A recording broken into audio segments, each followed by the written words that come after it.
Hello, yarn tubers. Welcome back to Wanderlust Crochet with Dana and Benji. He's back in the truck with me. I'm so happy to see him. So in today's video, we're going to do just a quick wrap up of the Yarny Social, and I'm going to tell you about where you can get way more information on how that went, and then we're going to talk about our Christmas friendship Afghan that I still need a few of you to join in on, and so we can complete those groups. Okay, so first of all, the Yarny Social. Oh my god, you guys. Okay, let's just start with the vendors. I'm just gonna quickly go over. We had Jennifer from Green Trees Crochet come in from Hillsboro, Oregon. Jennifer, you rock. You absolutely rock. Next over, we had Rachel from Hava Some Yarn. Beautiful yarn. I mean, everybody who brought yarn brought beautiful yarn, you guys. And believe me, I've got some and will be featured in the Granny Merino blanket. Just wonderful, wonderful people. Next over, we had Jeanie from Saponum and her soaps and lotions. Oh my goodness, you guys. You know, she had a lot of like mentally kind of stuff, and I'm not into that. I like the more fruity stuff. So I asked her, like, you got any pumpkin spice kind of thing? And she said, at home, I have this. This is a hemp body butter with aloe and calendula, orange and cinnamon clove. Oh my goodness. And one gal, Tasha, shout out to Tasha, I let her smell this and try it, and she just kept saying over and over again, that smells like Christmas. And it does, you guys. Oh my goodness. Then we had Anna from she had the stitch markers, and she was working hard on stitch markers. She was knitting. She showed the most beautiful blanket that she has crocheted. Of course, it's squares, and all the squares had a different like order of color in each of the squares. I think that's kind of my favorite kind of blanket right now. And yeah, I'm thinking about making a quilt sampler style with I got all these things in my head. Okay, so then next over we had K by K Creations and the bags. Oh my goodness, my pumpkin farm truck bag is up there, but I was sporting that at Three Loves on Friday night. It was on my arm. So then we had Robin from Sasquatch Yarns, who has a little bit of everything. I mean, she has things with cute sayings on it. She has the Cascade yarn. She has a lot of yarn that she purchased herself, her Mary Maxim, her Lime. She had the most, like, you know, she didn't have Red Heart, but, you know, instead of hand-dyed yarns, which some of the others had, and, oh, and Jennifer had some Sheepy's Whirl, and anyway, with beautiful, like, example pieces hanging there. Anyway, Robin has that mid-range, price range kind of yarn, and she had a ton of it. She had a crochet puzzle book. Where is mine? No clue. No clue where mine is, or I would show you. Mara showed it on her Mindfully Crocheted live video, which I'm going to link down below. So we had Mara from Mindfully Crocheted, Nisi from Free Handily Made. We had Carrie the Yarny Elephant. We had Robin roaming with Rover. Me and you know what? The person who made this all come together was Carrie Jetton here on YouTube. So so far I have seen, so I think Carrie, the Yarny Elephant, went live with her members and talked about it. I'm sure there'll be more discussion about the Yarny Social from her. Nisi did a video from her hotel room. I'll link that video down below. Mara went live on Sunday night after she got home. I'm so thankful everybody got home. As far as I can tell, I think we're going to do a check-in thread on the Yarny Social Facebook group, because I want to make sure everybody got home. So shout out to all the attendees. all of you ladies. I mean, that room was packed. You guys were packed. Be sure and check out the videos that I linked down below. Kind of, you know, recap videos. Mara went through everything in her bag, everything she bought, talked about everything she learned. And Nisi's video was just as amazing. From her hotel room, giving, her opinion about the whole event while she's still attending. We ate. Oh my goodness, I think I gained 10 pounds. Wednesday, a small handful of us went to the Mongolian Grill. Thursday night, it was the Cheesecake Factory. Oh, I had the greatest little cheeseburger spring rolls, you guys. Oh, I love those. Friday night, we had the pizza party over with Erica at Three Loves. Very fun. Saturday night, even after the whole event was over, this Yarny YouTubers got together in the breakfast room of the hotel with Jennifer from Green Trees Crochet, with Diane, who did our Pamper Your Hands. My hands are still soft. The Pamper Your Hands workshop. She had us doing stretches. She had us, sit with our hands inside these lotion gloves. Then she had a,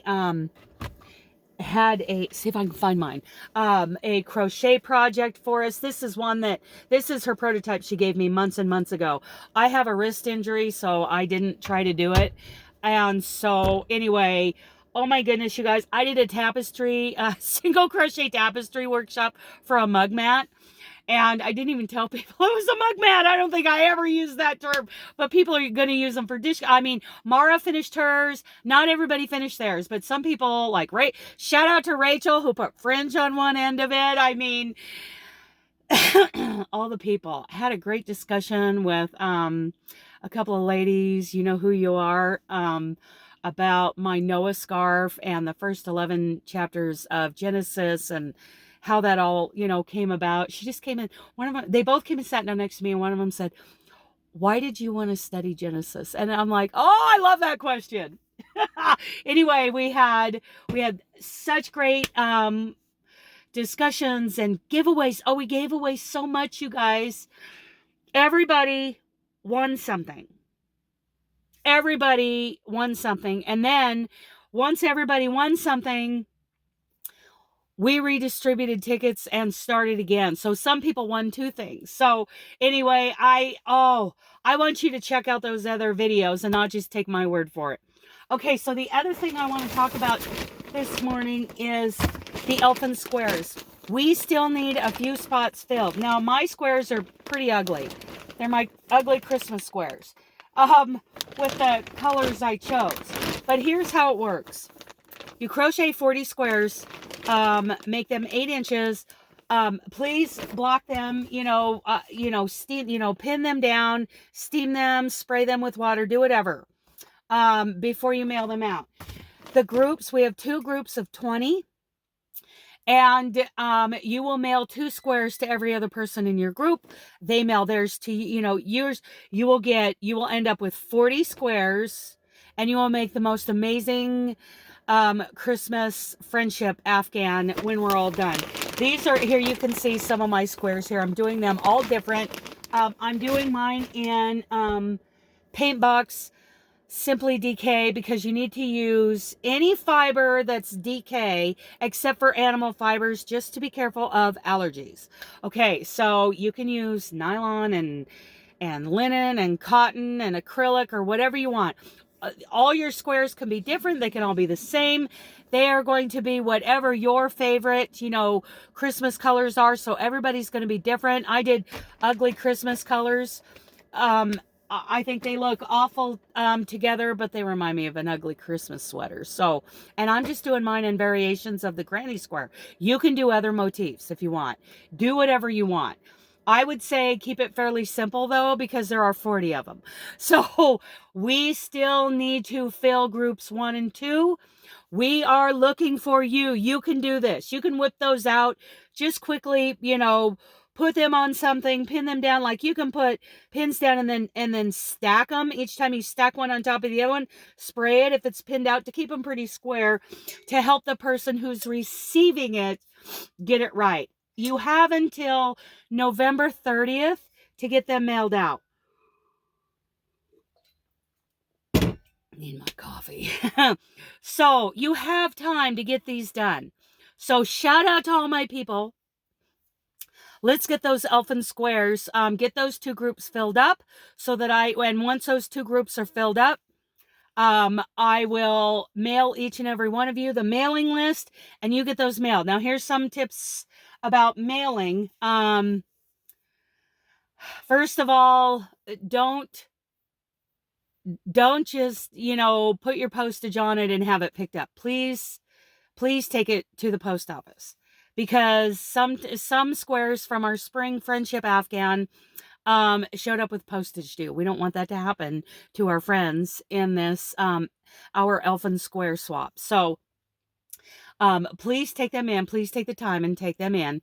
And my Oregon City post office, when I went to mail my spring squares out, they said, yeah, that fits in the slot. And if you say there's a Christmas card in there, you might say, yeah, there's a Christmas card in there with a little crocheted item, the little crocheted piece.